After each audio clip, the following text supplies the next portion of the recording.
Hi gang, today the subject is emotions. In fact, I think it might be the subject for a few days, so we'll see how we go with this.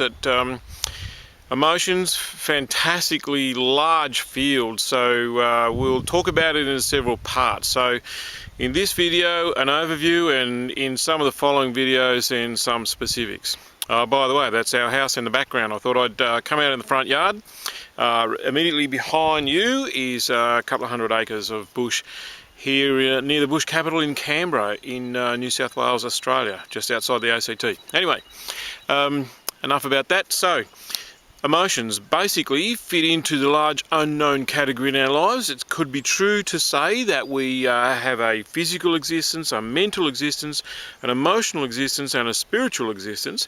And, three of those are taken care of by major organisations in our culture. So, physical existence, you can get lots of information, backup, products, supplies, help in the physical field. There's a wealth of information out there about diet, exercise, nutrition, things that you can do. So no need for us to cover that here.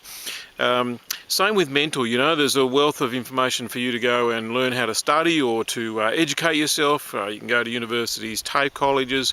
In fact, there's a free university here in Australia run by the ABC or run on the ABC. So, there's plenty available for you to be intellectually stimulated, and the same for spiritual. There's any number of organisations which promise to take care of you spiritually, from all of the standard churches to some of the not so standard or more off-stream. There's organisations such as, in fact, more than just the standard religions. There's a whole raft of religious, what do you call them? Protagonists, so to speak, because they don't necessarily agree with each other, but plenty that you can pursue in that field, not my department. What is important is that if you look at our education, there's nothing really for us in terms of emotions. So, it's a rare person who went to school in Australia, in fact anywhere in the world, and went into a class which was entitled, "These are your emotions and how to handle them." So, we're babes in the woods, and from that point of view, our emotions tend to muck us up because they drive us. They're in fact the bottom line driver for pretty much anything that we do, and yet we know so little about them. Not because we shouldn't know, but simply because there's just no education, there's no real attention paid to it during our education in our younger years. So, when looking at emotions, the first thing for you to understand is that emotions are really energy in motion. So what you see with an emotion is that it shows in our faces or in our muscles or whatever it is. So emotions move through us. Muscles contract, things move. Emotions are not thoughts. And the truth is you cannot think your way through a feeling.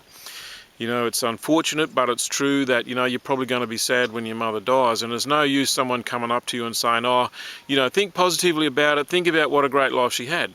The truth is you'll be sad because you'll be missing your mum. So, and hopefully that is the case. I have heard of people who'll be glad that she's gone, but, it's normal and natural for us to feel these feelings. However, we are taught that is not normal and natural. So the 6 basics that we struggle with in our culture pretty much look like this, and you might want to jot them down because they tend to run in order, one above the other. So joy, peace, love, anger, sadness, fear. Now there are a couple of other big time emotions not mentioned in that list. We'll get to them later. But the 6 basics, psychologists call them the 6 basics: joy, peace and love, commonly categorised as the good ones. Anger, sadness and fear commonly categorised as the not good ones. So the good ones, the bad ones, the nice ones, the ugly ones, whichever way you want to look at that. And what happens in our culture is that we're apparently allowed to exhibit as much of joy, peace and love as you like, but anger, sadness and fear, you've got to stay away from them. Now, it's not possible to stay away from them. What it means is we have to suppress them.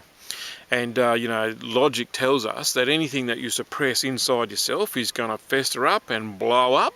And what we don't know is how that's going to happen. So it's common for us to see people have outbursts. An outburst of sadness, an outburst of anger, an outburst of fear. That's more like a panic attack, but nevertheless, these things happen. So we fill up, and when we're running a brimmer, then boom, over it goes, and we go ballistic over a trivial event. So some small event triggers a massive emotional eruption that's not relevant to what took place. So it's our purpose now to have a look at each of those things individually and get yourself balanced with each one of the 6. The 2 that I haven't mentioned are probably the most common of all, and that's shame and guilt. And that's because an emotion prolonged becomes a mood, and a mood prolonged becomes an outlook on life. So, shame tends to persist. We can be shamed about something, quite often unfairly so, but the conditioning of being shamed tends to go on and on and on. So, a shameful event, or an event that we might be entitled to be ashamed of or feel guilty about, can persist in our psyche for 20, 30, 40 years. So we're off to look at all of those things individually.